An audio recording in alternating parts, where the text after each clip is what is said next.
Mga higala, may adlaw ni ako sa akong pag-iambit sa pulong sa Dios mahitungod sa pagpanganak pag-usab.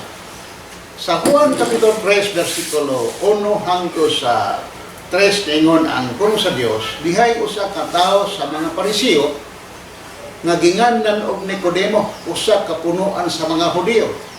Kini siya miadto ni Hesus sa iyang sa kagabion og miingon ngadto kaniya, Rabay,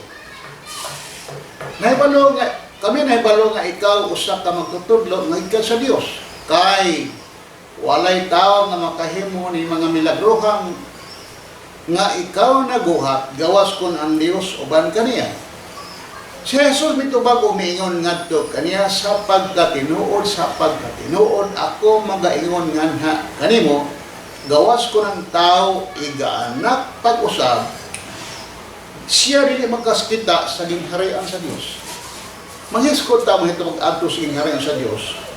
Gawas ko no kung ianak ta pag-usab to pa di ay kung nga itong papanganak, dili ni siya mo resulta nga muadto tag langit at kitag langit. Kinahanglan na ito, Lord, nga ipanganak ta pag-usab. Nga naman, tungod kay naatas sa sayop nga pamilya, atong amahang yawa. Sa 1:8:44, ingon ang atong Ginoong Kristo, kamo gikan sa inyong amahan nga mao ang yawa. So sayop ang atong pamilya. Oh. Kamo gikan sa inyong amahan nga mao ang yawa. O ang inyong pangibok sa inyong amahan, inyong pagaymoon. Siya usa ka mamuno sukad sa sinugdan o wala magpuyos ka matuoran tungod kay walay ka matuoran diha kaniya. Sa diha nga siya nagsultig bakak, siya nagsulti ang kaugalingon kay siya usa ka bakakon o ang amahan sa mga bakak. Sa laktod nga pagkasulti, kay kita anak man sa yawa, kinahanglan mahimot ang anak sa Dios.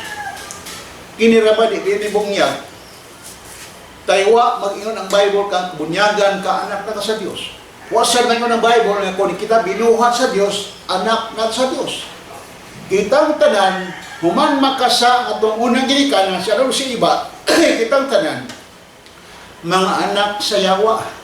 Mao kinahanglan iga anak ta mag-usab, ito kasayop man ang atong amahan. Kung atong kinabuhi na to ang sayop ka pamilya, wa tayo laing atuan.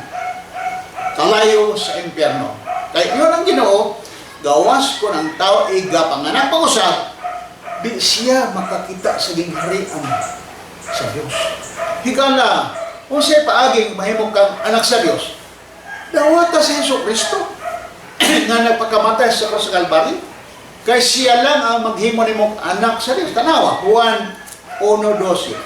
Mato pa ni hinikog mag Juan, ingon siya, apan ingon sa kadaghan sa midawat kaniya, ngadto kanila mihatag siya katungod nga mahimong mga anak sa Dios, bisan ngadto kanila nga nagatuo sa iyang ngalan.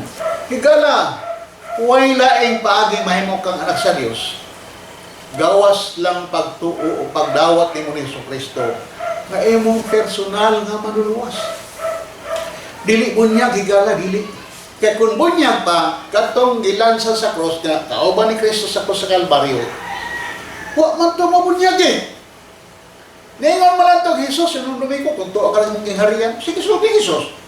Karong adlaw, kuyog ka na ko sa mga iso. Huwag bunyag. So di bunyag ang pagpanganak pag-usap. Sa ipaging may mga anak pag-usap, tuon ni Jesus Christ na imong personal nga manluwas. Kay mahimok kang anak sa Diyos, pinaagi lang sa pagtuo. Taga Galacia 3:26. Yun ang puno sa Ginoo. Taga Galacia 3:26. Kay kamong tanan, mao ang mga anak sa Dios, pinaagi sa pagtuo diha ni Kristo Jesus. O siya paagi mahimok kang anak sa Dios. Tuo ni Jesucristo nga anak sa Dios. Mo na higala, ipanganak ka pag-usab, kung imong tuuhan o dawat ng Kristo, diya sa mong kasing-kasing, ingon nga imong personal nga manluluwas. Dili bunyag higala, dili sa maing buhat, di sa relihiyon higala. Ang imong sa Bible, kung imong sabton ang Bible, ang Gisod sa Ginoo, kinahanglan igaanak ka pag-usab, kay kung kausa lang kay kanak, mamatay ka kaduha.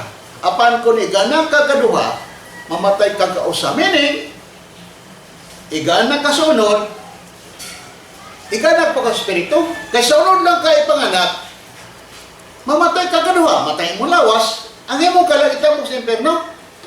Kung kinahanglan igana ka po, sa kaduha ka ikapanganak. Tanawa, balik ta sa Juan Kapitulo 3. Sa Juan 3 sa versikulo 1, versikulo 7, iyon ang punos Ginoo. 7. Ayaw ka tingala, 6. Kanang gipanganak sa unod ban, o kanang gipanganak sa espiritu man, ayaw ka tingala nga ako miingon nga na kanimo, kamo kinahanglan ipanganak pag-usap. So kinahanglan, ianak ka pag-usap. Kaya kung di kayo nagpag-usap, impyerno ka. Ianak lang ka, malangit lang ka kung ipanganak ka pag-usap. So sa paagi, si Jesucristo, imong dawaton, imong personal na manulo. Pasudlas yung kasing-kasing, aron may mo kang anak sa Diyos. Kaya ang mato pa sa Bible, ang tanang ginamadoan sa Espiritu sa Diyos, mga anak sa Diyos. Higala, kung sa may paagi nga, kanang ipanganak, kanang doon ay maingon nga, kinahanglan ko ang bunyag. Kaya hindi ko masadari sa si Nicodemo ng utana, iningon siya, o si Jesus, si Nicodemo iningon, kaniya, kung saan mo siya katao kaniyang ibang anak, sa diha nga siya sa tigulang na, magkahimuwa siya pagsulo sa ikaduhang higayong at siyang taguangkan, siya inahan, o ipanganak. Ingon si Jesus, si Jesus mitubag sa pagkatinuod, ako magaingon nga na kanimo, gawas ko sa katao ipanganak sa tubig o sa espiritu, siya dili makasulod nga to sa gingharas. Sa paagi ni, tubig, mong tubig, bunya, kay tubig man. Nga espiritu, full spirit. So, tiyan kahigala, ang tubig din pulong ni sa Diyos. Pulong ni sa Diyos, tanawa rin ko ni, kung makadaw kagwali sa puno sa Diyos, niyang totoo ka, may buka sa Diyos. Tanawa, Jacobo Kapitulo 1:18, sa iyo sa Biblia. Jacobo 1:18. Jacobo 1:18. Iyon ang puno sa Ginoo. 1:18. Kadita, Jacobo 1:18 ay na Bible. Sa iyang kaugalingang kabubuton, gipanganak niya kita pinaagi sa pulong sa kamatuoran.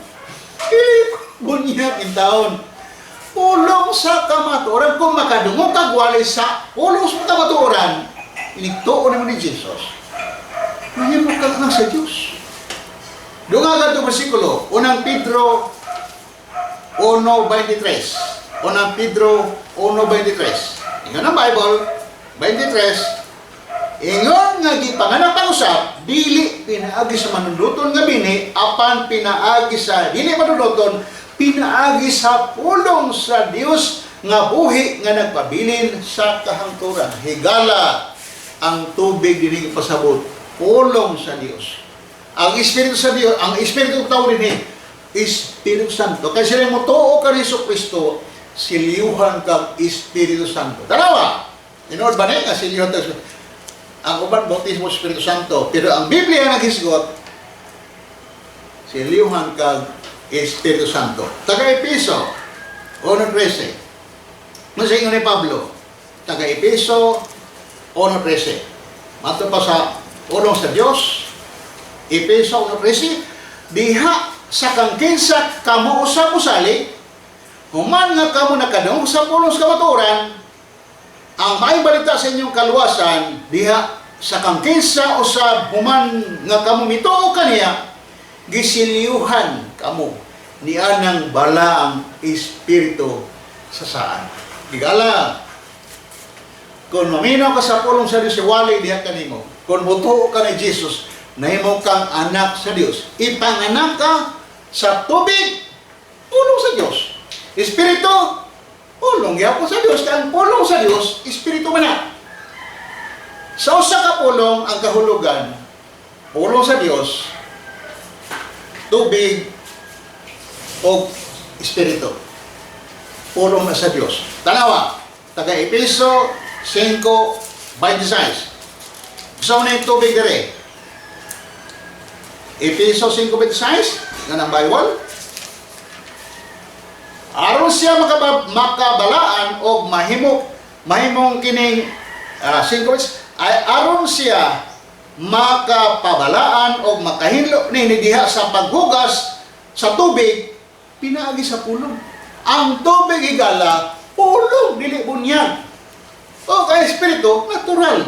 Espiritu Santo kung ikaw silyuhan na sa espiritu kung mudawat ka ni Jesucristo sa imong kasing-kasing ingon nga imong personal na manluluwas. Hinawa kigala makasabot ka siyano nga paagi moadto ka sa ginharan sa langit tuo lang ni Jesucristo nga imong personal na manluluwas. May adlaw kami. Kung ikaw nagatuo sa pulong sa Dios mahitungod sa kaluwasan, pagampo ani nga inampuan, Ginoong Hesus, usa ako ka makasasala ug dili angayan sa langit. Salamat sa imong kamatayon didto sa krus alang sa kabayaran sa akong sala. Pasaylo ako sa akong mga sala ug akong angkunon si Ginoong Hesus nga akong manluluwas.